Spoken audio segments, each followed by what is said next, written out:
Welcome to our channel world teacher news.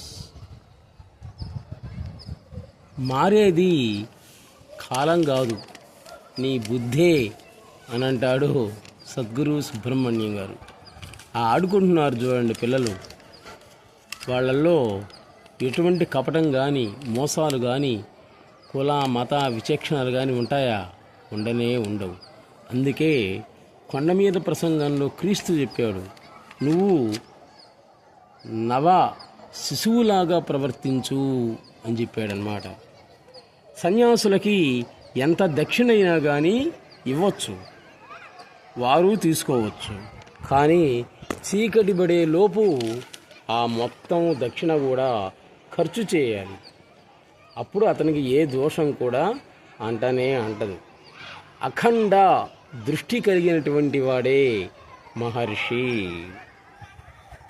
భగవంతుడు అందించినటువంటి గీత కాబట్టే భగవద్గీత అయింది.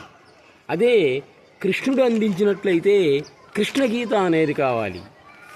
మనం భగవద్గీత అంటున్నాం కానీ కృష్ణగీత అని ఎప్పుడూ కూడా అనటం లేదు. కారణం ఏంటి? ఆయనలో ఉండేటి భగవతత్వం చెప్తూ ఉంటే ఈయన చెప్పాడు. అప్పుడు అర్జునుడు రాశాడనమాట, వాసాంశ జీర్ణాన్ని విధాయ. మనం ఏ విధంగా అయితే బట్టలు ధరించి మళ్ళీ వాటిని వదిలేస్తామో ఆ విధంగా శరీరాలు కూడా పోతూనే ఉంటాయి. తల్లి లేదు, తండ్రి లేదు, గురువు లేడు, దైవం లేదు. వాళ్ళకి పోయే టైం వచ్చింది. నువ్వు చంపకమైన చచ్చేవాళ్లే కానివ్వమని కార్యోన్ముఖుణ్ణి చేశాడు శ్రీకృష్ణుడు. అంతే. అంటే గురువు ఏ విధంగా అయితే శిష్యుడికి బోధిస్తాడో, నేను పరీక్ష రాయలేను అంటే పరీక్ష రాసే విధంగా తయారు చేస్తాడో, అదేవిధంగా ఆయనలో ఉండేటువంటి అజ్ఞానాన్ని పోగొట్టాడు శ్రీకృష్ణుడు. ఎప్పుడైతే ద్రౌపది వస్త్రాపహరణ అనేటువంటి జరిగిందో అప్పుడే చంపేశాడు శ్రీకృష్ణుడు వాళ్ళని. చూడండి, ఇప్పుడు కాదు, ఎప్పుడైతే ద్రౌపది వస్త్రాపహరణ జరిగిందో, అన్నా కృష్ణన్నా అని ఆమె ఎప్పుడైతే కేకేసిందో అప్పుడే ఆమెకి చీరలన్నీ కూడా ఇచ్చి వాళ్ళని మానసికంగా అందరినీ చంపేశాడు, భీష్ముడితో సహా చివరికి.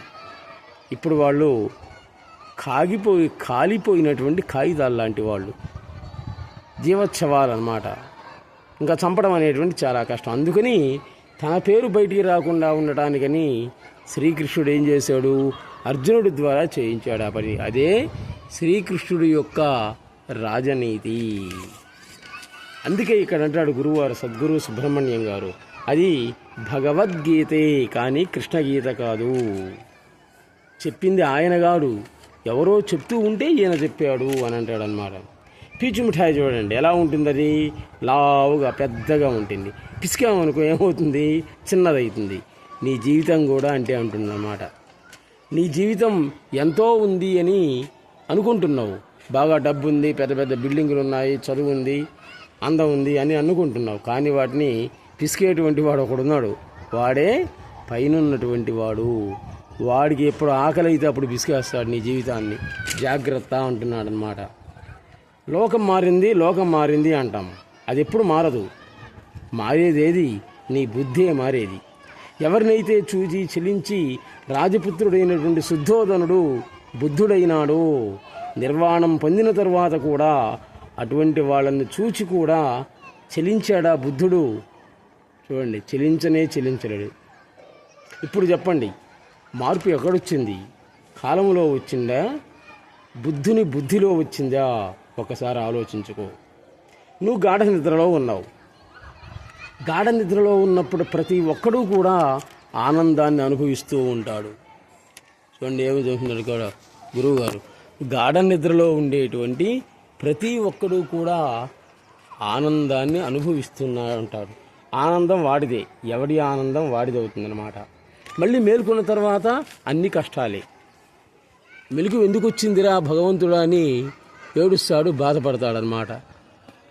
నిద్రలో ఉండేటువంటి ఆనందం మెలకువలో అనేటువంటిది లేదు కదా. అందుకే సద్గురు సుబ్రహ్మణ్యం గారు అంటారు, నువ్వు నిద్రపోతున్నప్పుడు ఏ కలలైతే వచ్చిందో మేలుకున్న తర్వాత ఉండేటువంటిది కూడా కలే. ఆ కళకు ఈ కళ కొనసాగింపు అని అంటాడు మా గురువు గారు.